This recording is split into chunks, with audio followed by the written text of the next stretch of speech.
The Church is the enemy of knowledge and learning, her opponents say. Well, then why did she give birth to the university system? It's another forbidden question. We're going to look at it today on the Catholic Church, Builder of Civilization.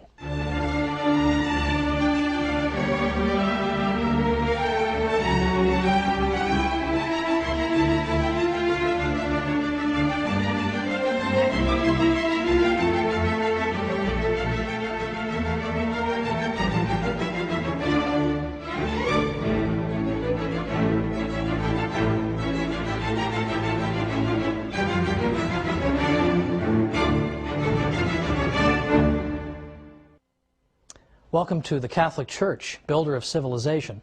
I'm Thomas Woods. This week we're going to be talking about the development of the university system and the spread of learning throughout Western Europe, which are developments that are typically thought to have taken place rather in spite of the Catholic Church instead of because of it. But as usual, we're here to overturn the conventional wisdom. Now, for a long time, it was said that a dark age descended upon Europe with the rise of the Catholic Church to prominence following the decline of the Roman Empire. That for 1,000 years there was nothing but backwardness and darkness in the West. We've perhaps all heard this.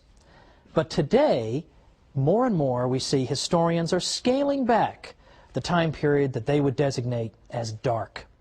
No one in his right mind refers to the 1,000 years from the late 400s to the 1400s as dark. Only a lunatic would call, for example, the 13th century dark. In fact, there's a great book written once called The 13th Greatest of Centuries. Now, it is true. There was a dark period after the fall of Rome. There was a time where education declined, culture declined, civilization declined. But was that the fault of the Catholic Church, with barbarian groups in control politically of various parts of Europe? Was that the Church's fault? Now, it's interesting to note what historian Will Durant said. Now, who is Will Durant? Why do we care what he said? The interesting thing about Will Durant is not only that he wrote a zillion books, he was the Stephen King of history. He seemed to be writing, sitting at his typewriter 24 hours a day. What's significant about Durant is that he was an agnostic.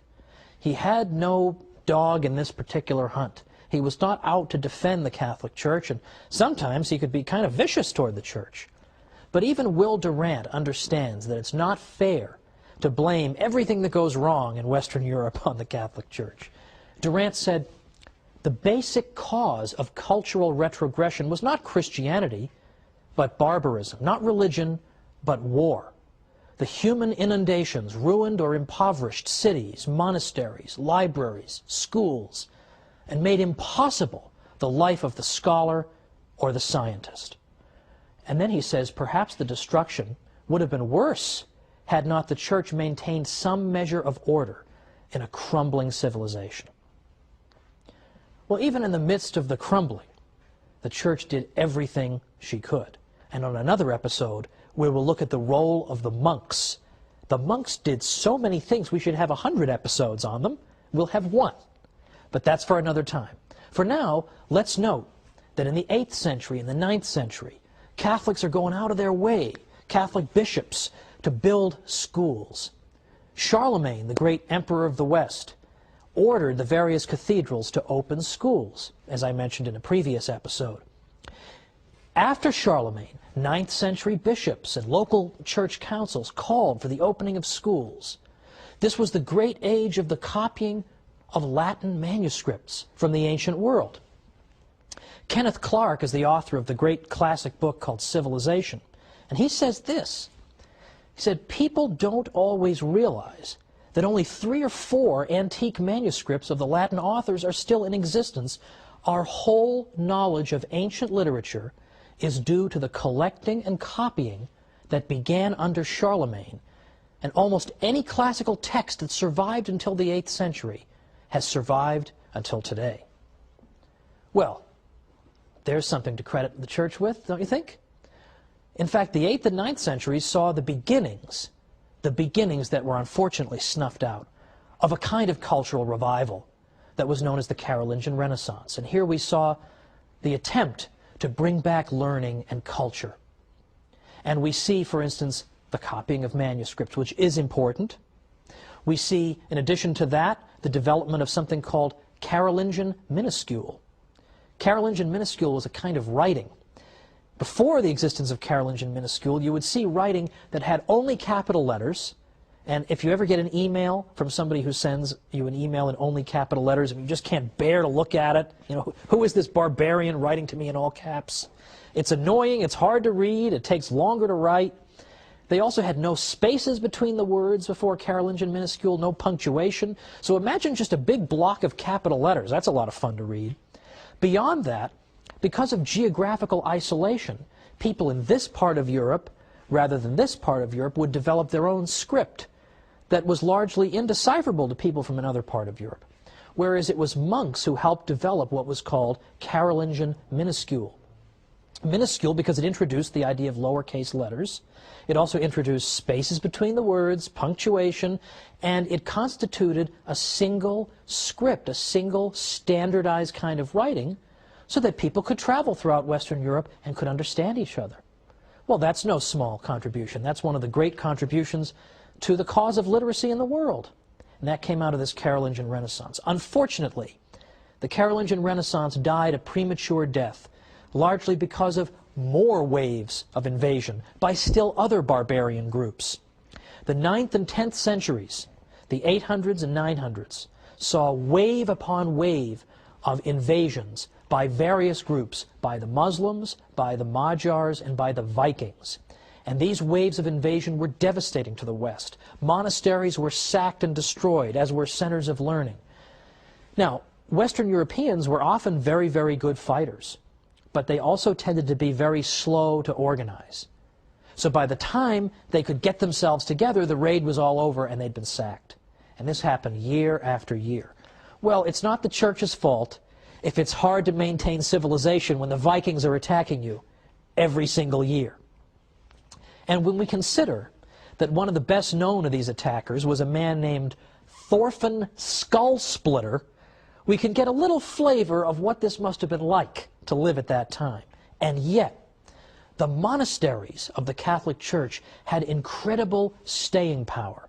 They were among the most resilient institutions that ever existed, because you can destroy one of them, but there's still hundreds more, and even if you destroy all but one, the one can restore the culture. Christopher Dawson was one of the great Catholic historians of the 20th century. For a while he taught at Harvard. That's never going to happen again, but Christopher Dawson taught at Harvard, and he said, among other things, he said, 99 out of 100 monasteries could be burnt and the monks killed or driven out, and yet the whole tradition could be constituted from the one survivor. And the desolate sites could be repeopled by fresh supplies of monks who would take up again the broken tradition, following the same rule, singing the same liturgy, reading the same books and thinking the same thoughts as their predecessors. Well, if you want to revive a civilization, having monasteries around certainly doesn't hurt, does it? So the monasteries, as we'll see, as I say in another episode, played an indispensable role. They could, no matter how many of them you destroyed, it could start all over again because of the remnants. Now, historian Lowry Daly once said that the Catholic Church was the only institution in Europe that showed consistent interest in the preservation and cultivation of knowledge. Isn't that surprising to hear a historian say that? The Catholic Church is the only institution that's consistently interested in the cultivation and preservation of knowledge and the pursuit of truth. Well, it so happens that that institution, the Catholic Church, did more than any other institution to give birth to the university system in Europe.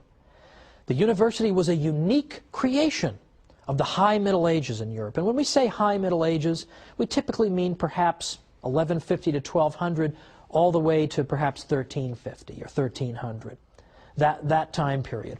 And it's an extraordinary time because, as I say, it gives birth to the university system. How could you call an age dark that gives us the universities? Now, where did the universities come from? All different sources. In fact, they come from, on the one hand, some of the universities, some of the cathedral schools. The cathedral schools that were built and encouraged by Charlemagne and later bishops, some of them turned into universities. Other universities got started as informal gatherings of scholars that eventually built up the infrastructure of a university. And we can't identify with exact precision a date that they got started, but certainly we can say that by the latter half of the 12th century into the 1200s, the universities are getting going. And you start to see some of the great universities of the Western tradition. You see the birth of Oxford and Cambridge and Paris and Bologna and the medical school at Salerno. These places are 800 years old and older in some cases. This is an extraordinary advance.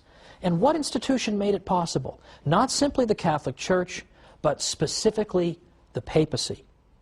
Henri Daniel Rops was a French historian in the 20th century who said, thanks to the repeated intervention of the papacy, higher education was enabled to extend its boundaries. The Church, in fact, was the matrix that produced the university, the nest whence it took flight. The popes, for example, chartered more universities than anybody else in Europe. But they did more than that. They didn't just establish universities. They fostered and protected them. They extended all kinds of benefits to universities that made it possible for them to function and survive and indeed to flourish. Sometimes, I'll just say this before we go to our break, we who live in a university town, I live in a university town, I'm not going to tell you, I don't want to hurt any feelings, but we sometimes love the money the students bring to the town, but we can't stand the students because they're so rowdy and noisy.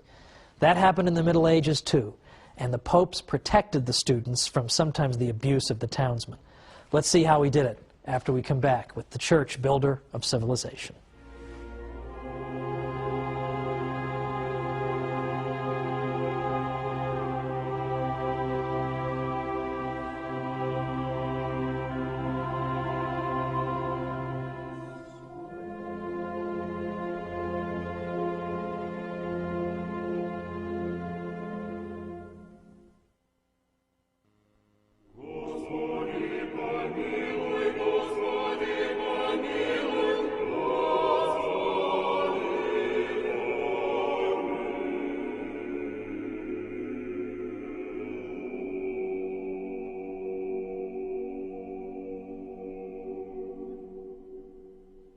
Welcome back to the Catholic Church, builder of civilization. I'm Thomas Woods.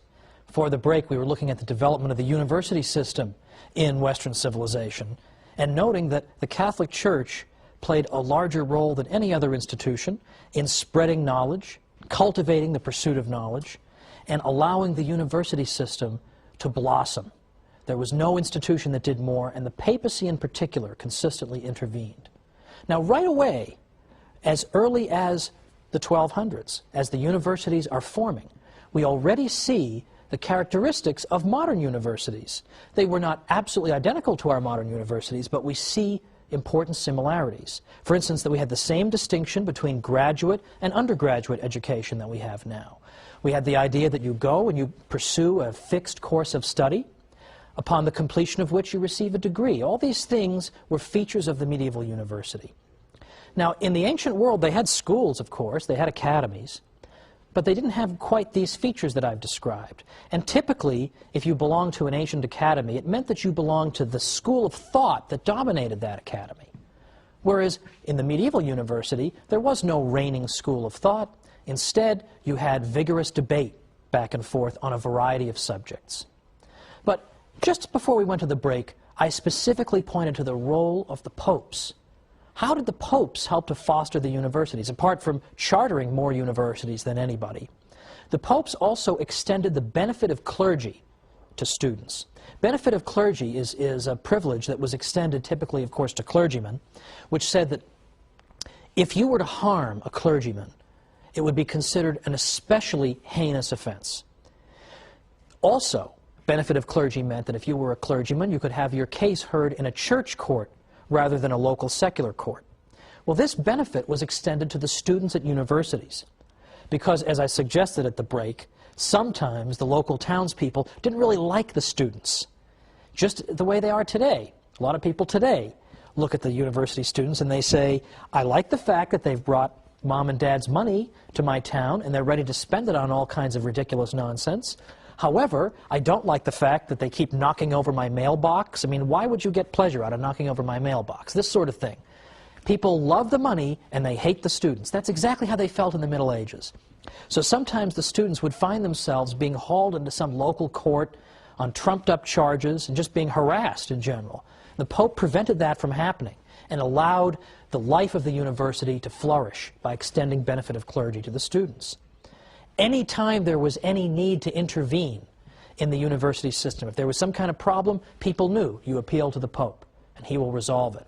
In fact, on numerous occasions, the Pope had to intervene to ensure that the professors' salaries were being paid. Now think of how pro-Catholic European universities would be today if Pope Benedict could do that, if he could intervene and get them a raise or something. Well, anyway, those days are gone. However, it is important to recognize that among the universities that were chartered by the Pope, there was something called, in Latin, and I'm using the church pronunciation, ius ubique docendi, which literally means the right of teaching everywhere. What that means is that if you got a degree at a university that the Pope had founded, had given its charter to, that you had the right, automatically, no questions asked, to go to any university in Western Europe and begin teaching. No questions asked. So that begins to foster the idea of an international scholarly community, because somebody coming from this university can just go and teach over at this one. And we begin to get fruitful intellectual exchange. Now, some people, I'm sure, have a sort of caricatured view of what intellectual life must have been like in a medieval university because, for instance, it's sometimes said that, oh, of course we had universities, but the professors had to toe the line, right? They had to say whatever the bishop wanted them to say, or the Pope, or they were always hemmed in and they couldn't just say what they wanted to say. That is so false that it would take forever to refute it. To the contrary, as any impartial historian of the universities will tell you, to the contrary, the intellectual life of these universities was very vigorous and robust. There was hardly any question that was not rigorously debated at the medieval university. Now, it's true, there were broad theological limits within which this debate took place, but within those limits, it was open season for various questions being debated. I mean, arguably, there was more rigorous debate in medieval universities than there are when we see in universities today. I mean, in universities today, we all know you have to walk on eggshells, you're not allowed to say certain things, or you're not allowed to defend certain types of people or defend the Catholic Church. We all know that. You didn't have that in the medieval university. You had rigorous, vigorous debate going on back and forth.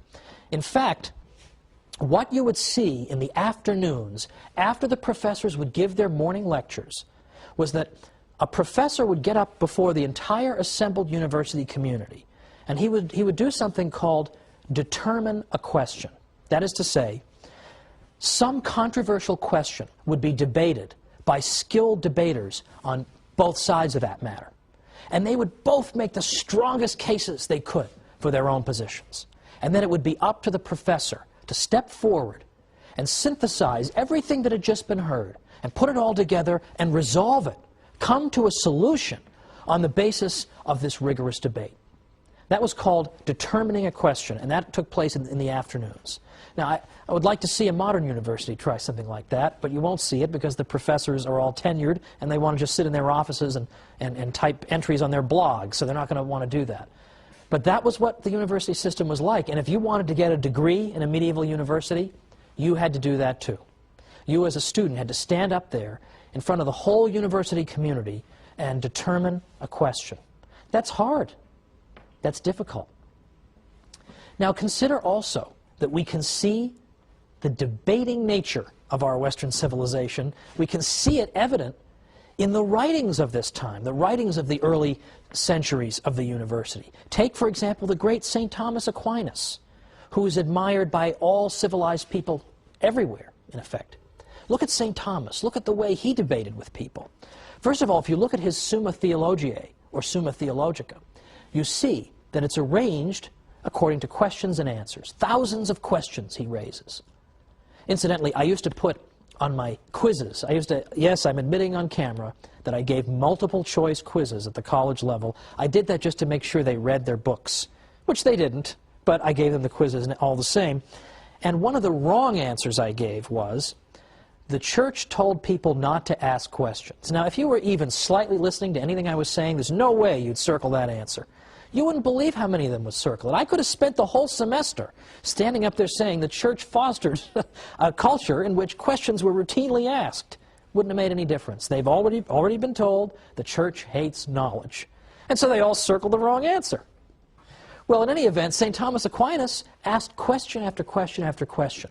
And if you notice the style of his writing, you notice the organization of it, he and other scholastics debated things in this way. They would take some question, and then they would consider all the possible objections to their own position and list them out. And then they would explain their own position. And then they'd go back and they'd answer the objections. And he did this for question after question after question. It's an extraordinary achievement. It's fascinating reading. And what's great about it is that St. Thomas was generous toward his opponents. St. Thomas wouldn't just make up some ridiculous argument, attribute it to his opponents, and then say, aha, I triumphantly answer this person. No, he would present his opponent's arguments as persuasively as he could. At least try to make it a little interesting, right? He would portray it as accurately as possible and as persuasively as possible.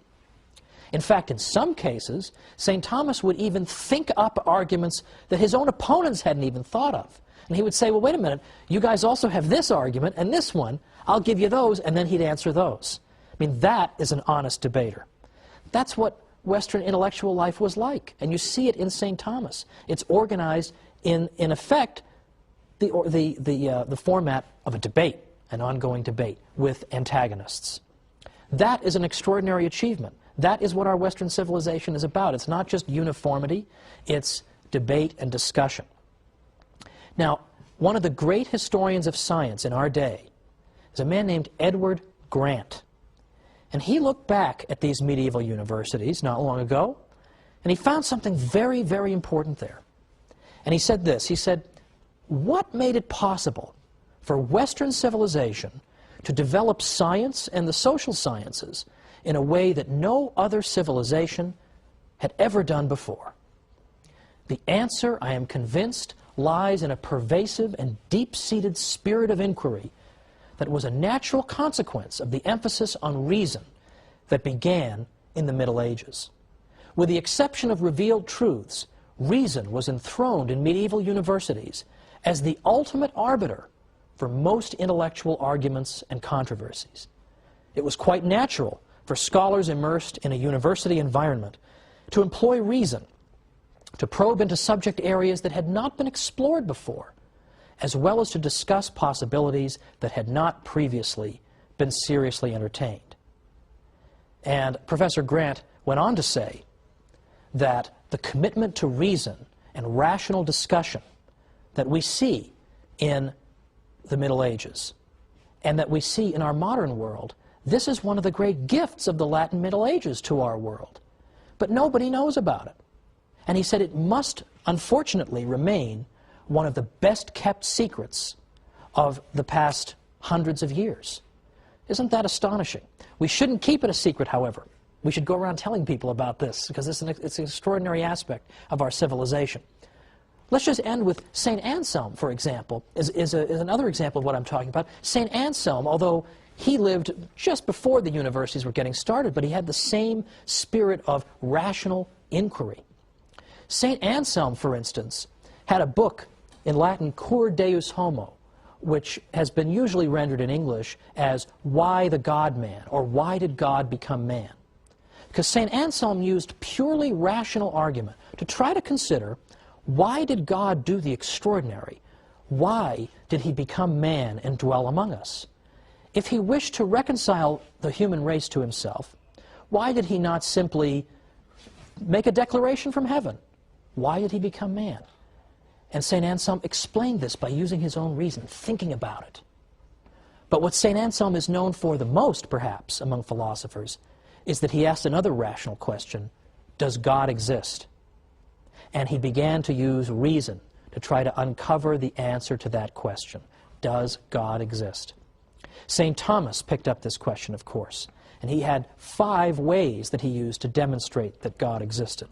And this is where we're going to pick up next time, because this intellectual tradition of debate and discussion and reason turns itself on the faith itself and asks questions like, does God exist? And if so, can we demonstrate it?